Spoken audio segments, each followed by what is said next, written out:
Okay. Is it me you're looking for? Huh? Yeah. Okay. Well, anyway. Well, welcome to everybody who from Jason's class, and we're glad to have you. We'll let you know where we are in a couple of minutes. But Frank, would you mind praying us in?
Amen. Thank you, Frank. And welcome everybody here in the auditorium, and as well as everyone who may be watching online. Good to have you. Um, we are continuing our journey through Acts. Slow walking, and seems like we've been, I think we have been studying Acts almost as long as Highland Village has existed, which would be close to 84 years. So, but we are, we actually are in the final chapters. We're actually, we're going to be looking at chapter 25. Um, and actually chapter 26. But but I'm going to back up a bit, just sort of put us in proper context. The Apostle Paul, as we know, he's in a heap of trouble, at least with as far as the Romans and the Jews are concerned. He is in Caesarea. That's the big government town on the coast of the Mediterranean, and all sorts of stuff that's been going on. Uh, he was, the Spirit warned him that uh, trouble was headed his way, and sure enough, when he got to Jerusalem, he goes at the recommendation of the church leaders. We have these Jewish folks who want to. Uh, we want to convince the Jewish folks that they can be Jewish and worship Jesus as well. They don't have to give up one for the other.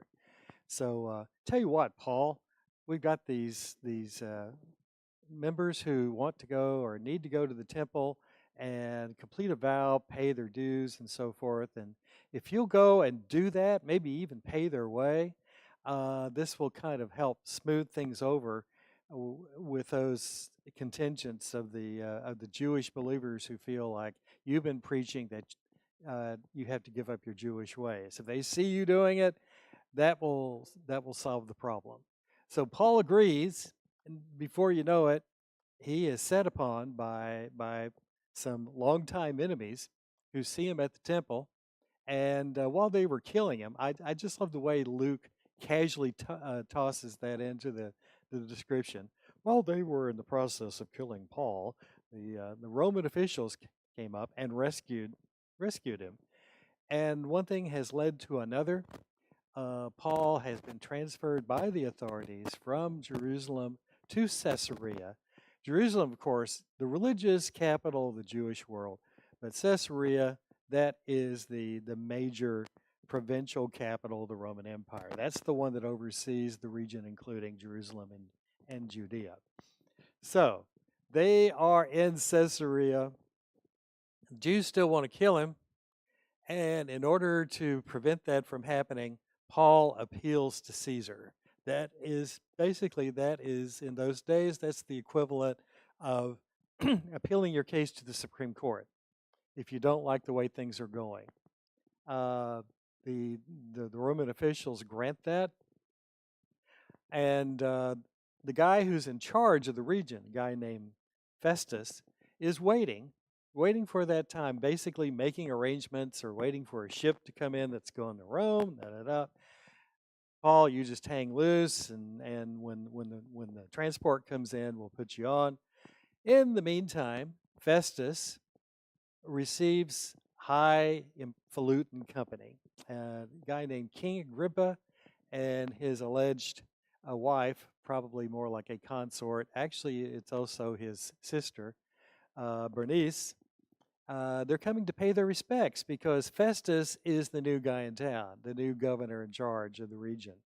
So they're paying their respects, and they're staying several days. And during their visit, Festus brings up the issue of Paul and the kerfuffle, the legal issue that's going on between him and the Jewish leaders. And the thing about King Agrippa is, number one, he's not really a king. He's a descendant of a whole line of folks, a family by the name of Herod, and with whom the Jews have had issues, but uh, they also are very familiar with the Jewish religion, Jewish ways, Jewish customs, and so forth. And as far in the eyes of the Roman government, King Agrippa is the latest of a line of Herods to be in charge of all things Jewish in the region. Basically, he is their point guy in terms of keeping peace in the family in the Roman Empire, from keeping things from going out of hand. So as Festus discuss Paul's case and why they're arguing and so forth, and it's interesting how Festus describes the kerfuffle. He says it has to do with about a dead man named Jesus, who Paul claims to be alive, and which is kind of interesting because that it gives you an idea about where Festus is on the religious scale. He has no knowledge, probably no interest at all in anything Jewish, much less anything Christian. Anyway, he says, King Agrippa, I'm at a loss how to deal with this.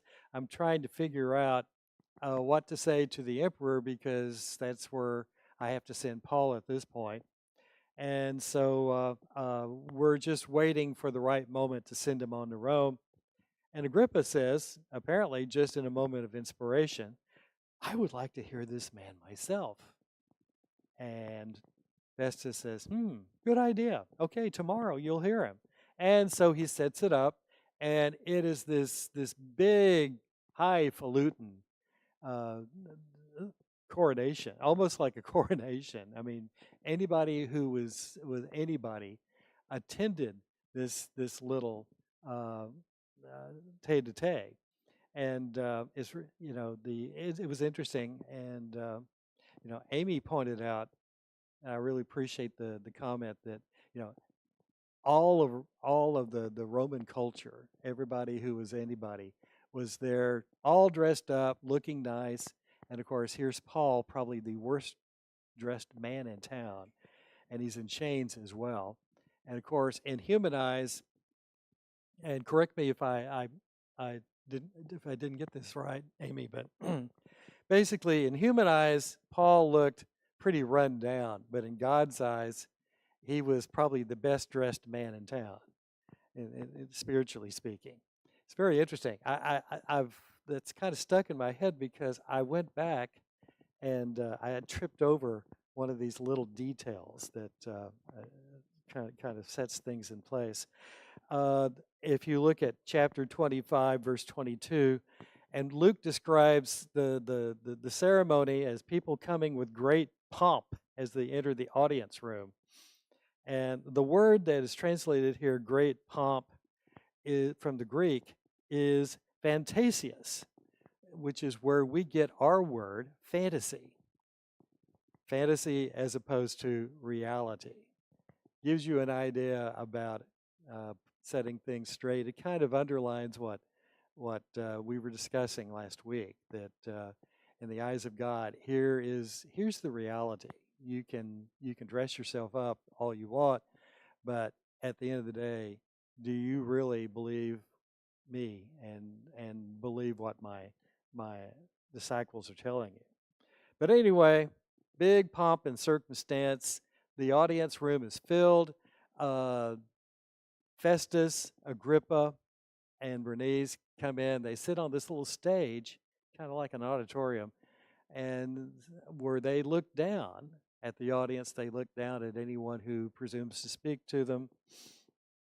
And Festus introduces Paul, and the ceremony, as we get into chapter 26, gets underway. Then Agrippa said to Paul, "You have permission to speak for yourself." So Paul motioned with his hand and began his defense. "King Agrippa, I consider myself fortunate. I am happy to stand before you today as I make my defense against all the accusations of the Jews, and especially so because you are well acquainted with all the Jewish customs and controversies. Therefore, I beg you to listen to me patiently."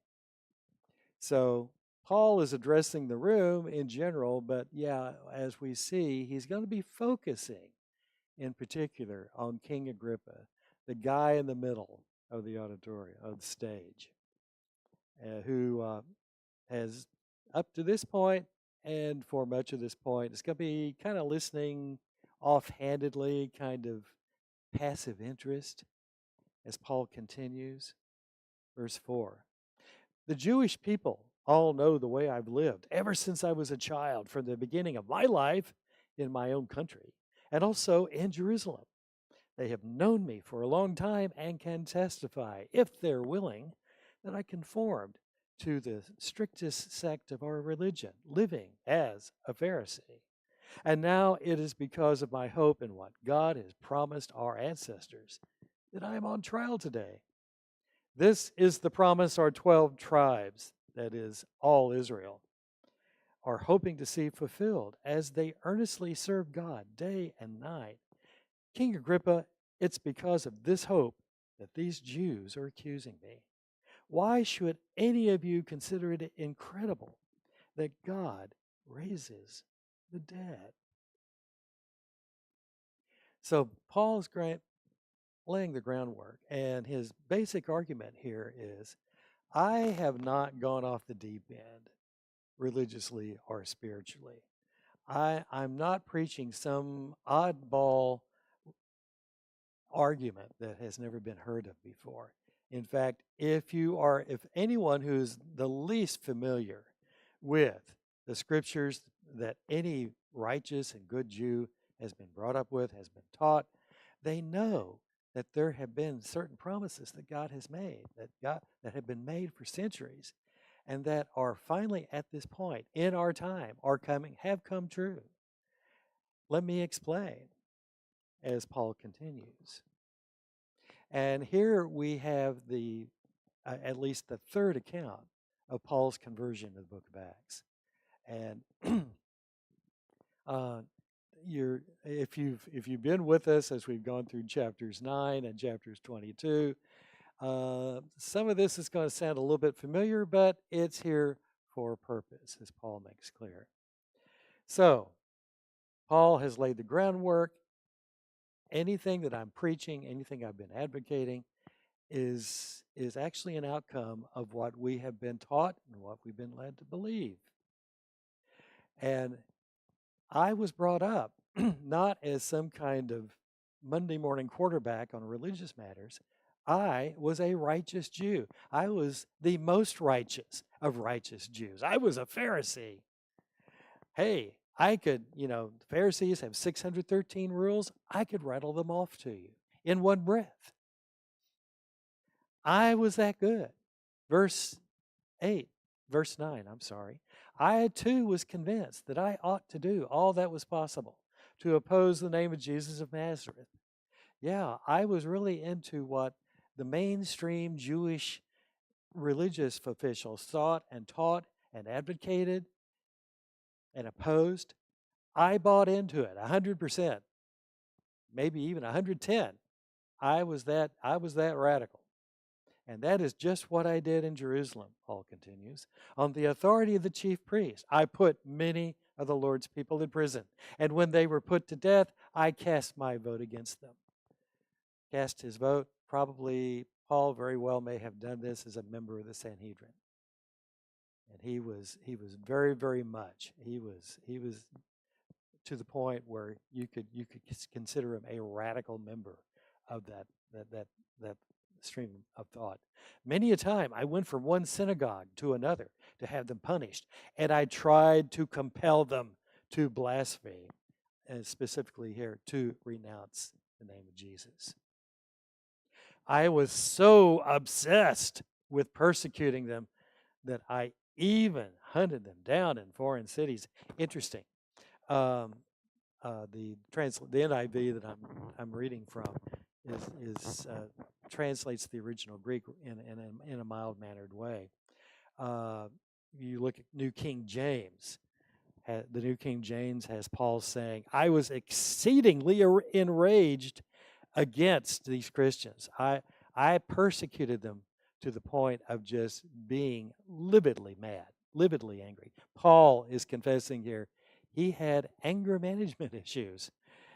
Just the thought of these Christians being around and breathing the same air that he was just drove him insane. And to the point where he didn't stop with persecuting them in Jerusalem. He went outside. He went to these other cities. And that's where we found him one day in his account, verse 12. On one of these journeys, I was going to Damascus with the authority and commission of the chief priests. Ironically, many of these officials are now persecuting Paul. But here we are. I was doing the work of a righteous Jew. I was protecting what every good, self-respecting Jew believed in, taught, professed to others, believed, and opposed. And I was behind them 100%, to the point where I was taking the fight to foreign cities. And I was going to Damascus one day with the proper paperwork, all that I needed in the way of official approval, official commission to hunt down these Christians, arrest them, bring them back for trial in Jerusalem. And I was on my way one day, verse 13. About noon, King Agrippa, as I was on the road, I saw a light from heaven, brighter than the sun. Can you imagine anything brighter than the sun? That's kind of hard, but that Paul says it was brighter even than that. Light from heaven, brighter than the sun, blazing around me and my companions. We all fell to the ground. There's always that theory. When Paul had this moment, was he walking? Was he in a chariot? Was he on horseback? Well, if he was on horseback, he probably had a big fall, hard fall. But anyway, he fell down. He was on the ground, probably trying to figure out what hit him. And while he was on the ground, I heard a voice saying to me in Aramaic. Your translation may read the Hebrew language. That's not a contradiction. Aramaic basically is interchangeable in some situations with the Hebrew language. Anyway, he hears a voice in his native language saying, Saul, Saul, why do you persecute me? It is hard for you to kick against the goads. Now, that's something new. That little phrase there, we haven't seen that before. Gee, what is Jesus talking about here? Well, it's an agricultural kind of thing. You go out, you're doing your plowing in the field, back 40, you got a team of oxen pulling the plow and everything like that. And these plows basically have these things called goads that kind of toward the bottom, and they're sharp spikes, and they're not meant to do any kind of harm or anything like that. But say the oxen get a little bit tired or persnickety, I don't feel like working out today. I kind of I want to stop and smell the grain instead of actually pulling the plow. Well, you just push this little instrument. The instrument pushes the goads. It basically sticks these little points in their legs, and it encourages them to move forward. It's kind of like that. And, the point that Jesus is making is you are fighting an impossible battle here. You're kicking against the goads. That's got to hurt, Saul. Why are you doing this? Why are you persecuting me? Yeah, you're doing all these horrible things to these Christians, but at the end of the day, you're doing it against me. Paul asked, verse 15, "Who are you, Lord?" The response, "I am Jesus, whom you are persecuting," the Lord replied. "Now, get up, stand on your feet. I have appeared to you to appoint you as a servant, as a minister, and as a witness of what you have seen and will see of me. I will rescue you from your own people and from the Gentiles. I am sending you to them to open their eyes and turn them from darkness to light and from the power of Satan to God, so that they may receive forgiveness of sins and a place." Some translations read, "an inheritance among those who are sanctified by faith in me." Verse 19.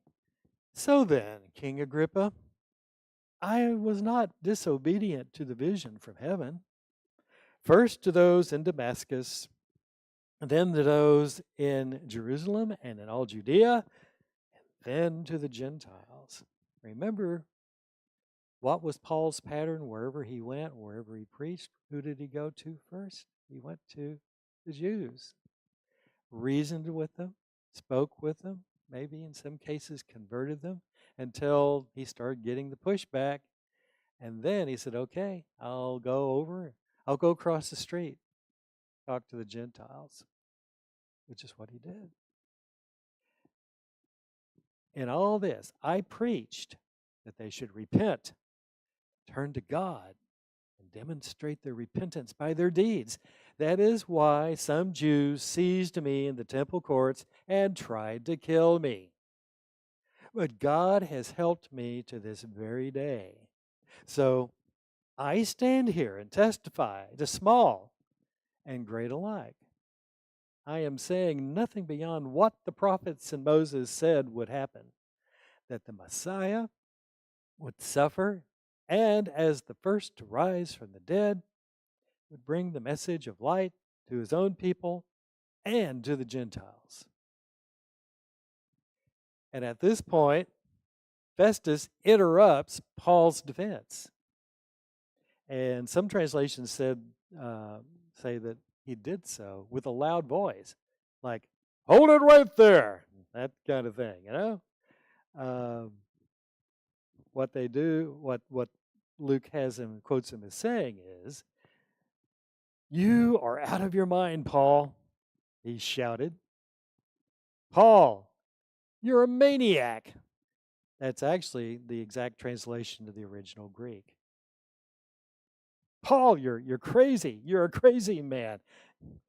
You're everything but foaming at the mouth. Good grief. Pipe it down here. You're out of your mind. Stop it, Paul. Your great learning is driving you insane." Now, this is very interesting because it kind of begs the question, why is Festus interrupting him at this point? Festus, who up to this point thinks, "Oh, Jesus is some kind of a dead man who some say is alive. What do I care?" And maybe he just really doesn't care. But there are some things that to this classically trained from the Greek frame of mind of education, mind of Festus, things are just not making sense here. And that one thing keeps adding up after another. Let me give you some examples. Paul, theoretically on trial for his life, what's the first thing he says? "I'm happy to be here." No one who is theoretically on trial for his life, or at least for a whole bunch of hurt if things don't go his way, doesn't say he's happy. Secondly, Paul is talking about this dead man rising. What you talking about, Paul? This just does not compute. To my superior and my excellently trained and educated mind, people do not rise from the dead. Maybe in ghost stories, but not in real life. Okay, I'll put this aside for the moment as I listen to this. And then he starts hearing Paul's account of a heavenly vision. A heavenly, oh, you've got to be kidding. Light brighter than the sun, you were blinded. You hear this voice out of nowhere speaking to you and telling you to change your life, turn things around. And then another thing probably enters his head. If this guy is on trial either for, he's either going to have to pay a heavy fine or he'll be imprisoned, maybe put to death.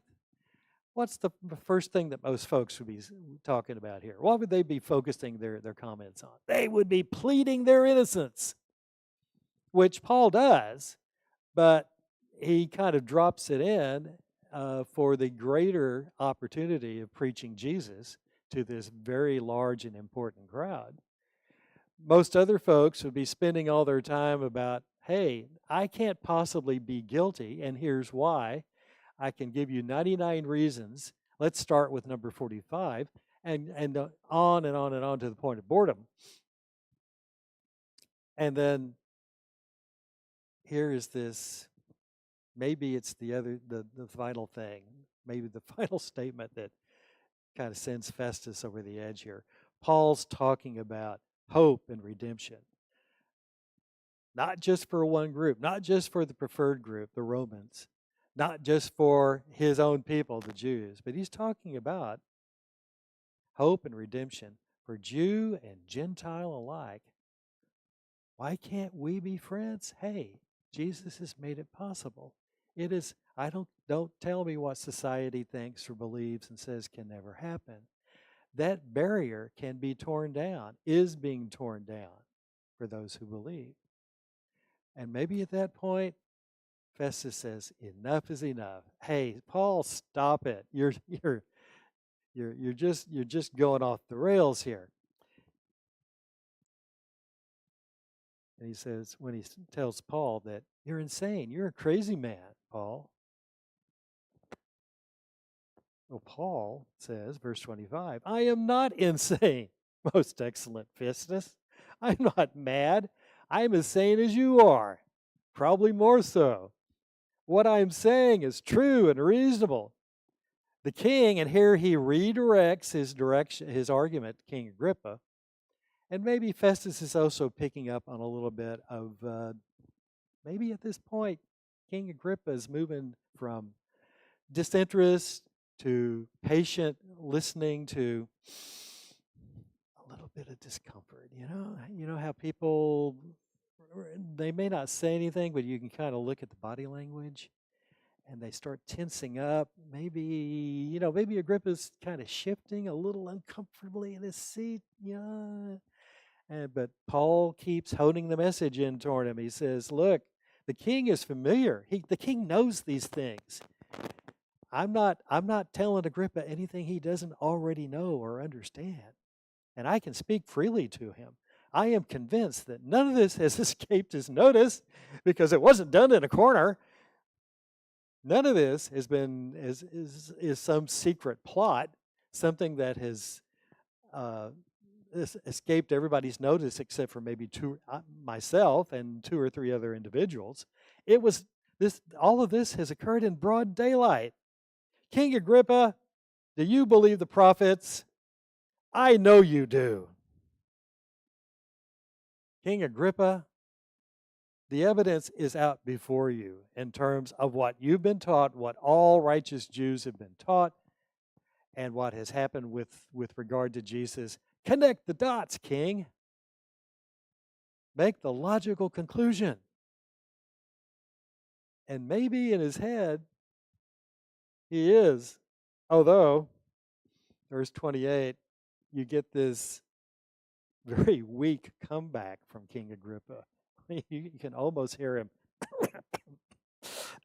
Well, Paul, nice try, but do you think that in such a short time you can persuade me to be a Christian? Nice try, Paul. Yeah, you it's a little food for thought. You almost had me there. You almost persuaded me to become a Christian. You know, and in the section over songbooks, classic hymns, there's one particular song titled "Almost Persuaded." Any of us who grew up in Church of Christ knows that song very, very, very well. How many times have we heard "Almost Persuaded"? And that's essentially what Agrippa is saying. Yeah, Paul Agrippa. We don't know how close he came to being persuaded. Maybe he considered it at one point, and then reality intruded. Okay, if I buy into what Paul's telling me, this is not a casual choice or decision. All right? Because look at where King Agrippa is. King Agrippa is a king only by the mercy of the Roman government. He's not really a king at all. It's a fancy title. And he's there, he is where he is because of religious and political reasons, things that have nothing to do with spiritual issues, things that have nothing to do with Jesus. And he started thinking, okay, if I agree with Paul, if I do become a Christian, what do I give up? And the evidence of what he may have to give up is to his left and to his right. Because King Agrippa's in the middle, to his left is Bernice, to his right is Festus. Those two are symbolic of the things he's going to have to give up. With regard to Bernice, kind of, sort of, his girlfriend.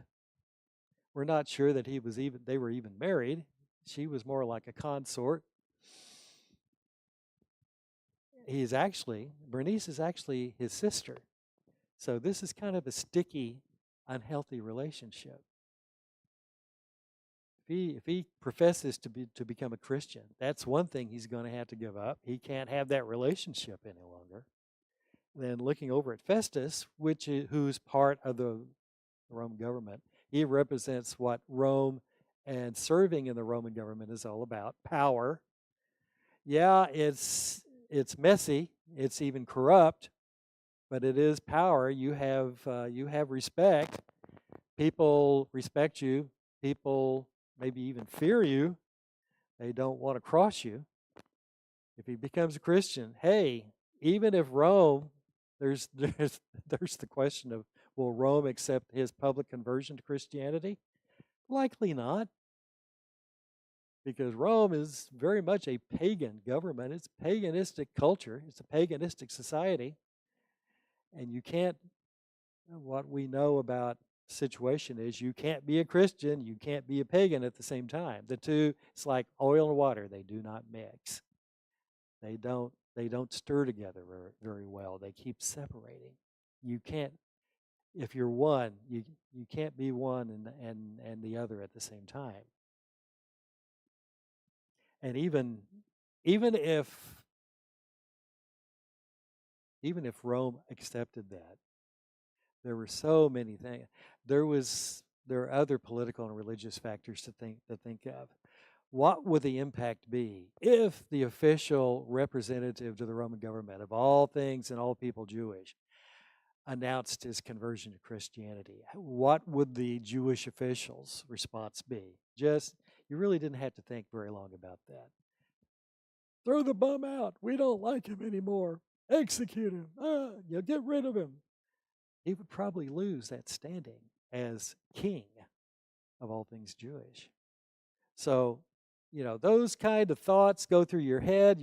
We've all had those situations where you do the pros and cons, and it takes a nanosecond in some cases for you to reach a decision. It may be not the best decision, but hey, it is a decision. And this is Agrippa's response. Well, Paul, Yeah, that was you have that's quite a story, and good for you. But yeah, I'm not sure I can take that step yet. But nice try. You almost persuaded me to become a Christian. And in fact, the NIV here basically says that Agrippa puts the question back, pushes it back to Paul. He says, "Do you think that in such a short time you could persuade me to be a Christian?" Paul's response, "Short time or long, I pray to God that not only you, but all who are listening to me today may become what I am." And remember where Paul's coming from. He's under house arrest. So take these chains from my heart and set me free, kind of thing. So, and they were probably jangling every time he moved around. I pray that in whatever time it takes, everyone, not just you, King Agrippa, but anyone who's listened to this message, will become like me, who will believe what I believe and be as I am and could be as I am, except for these chains of house arrest. And at this point, things come to an abrupt end. The king stood up, kind of like, okay, we're done here. And when he stands up, so do the governor and Bernice and the other folks who are sitting with him. And so this meeting is adjourned. Thank you, everybody, for coming. Uh, so after they left the room, very interesting conversation behind the scenes. The three of them began saying to one another, "This man isn't doing anything that deserves death or imprisonment. He shouldn't be in chains. Good grief. This doesn't even rise to the status of a parking violation. Good grief. Send him home." In fact, Agrippa said to Festus, "This man could have been set free if he hadn't appealed to Caesar." Now, I don't know whether that was the way Roman law worked. Once you made the appeal, it was inviolate. You couldn't take it back. You couldn't have a change of heart, change of mind. Maybe you could, but consider the alternative. What would happen to Paul if they did set him free? Most likely he would be a dead man, because you still had these Jewish folks who would just more than happy to have the honor of pulling out their dagger and stabbing Paul to death, or having playing a part in doing that. Yeah, it's kind of like this was the only option for Paul to stay alive, to go to Rome and present his case before the Emperor Nero. But as we've seen, God can take these what we see as very threatening, very onerous, very troubling circumstances and work everything to his will. And in fact, this is working things out to God's will, because remember what Jesus said to Paul, you're going to take the message of the gospel before kings, real people of power. Yeah, he talked to a king today, but that was kind of figurehead king. He's going to talk to some really important people when he gets to Rome. And so that's where Luke leaves things off at the end of chapter 26. As we know, Paul's fixing to go on a big boat ride, very interesting boat ride. We're going to talk about that next week. So if you have a little time, read chapter 27. That'll be the basis of our lesson next Sunday, Lord willing, when we get together. And I hope you enjoy the lesson. Hope you got something out of it. And during the week, hope you'll pray for rain. Let's keep the rain coming. Have good news about the lake slowly filling. There's room for more. So let's keep praying for rain and the end of this drought that keeps plaguing us. Thank you very much for your time. We'll see you next Sunday, Lord willing.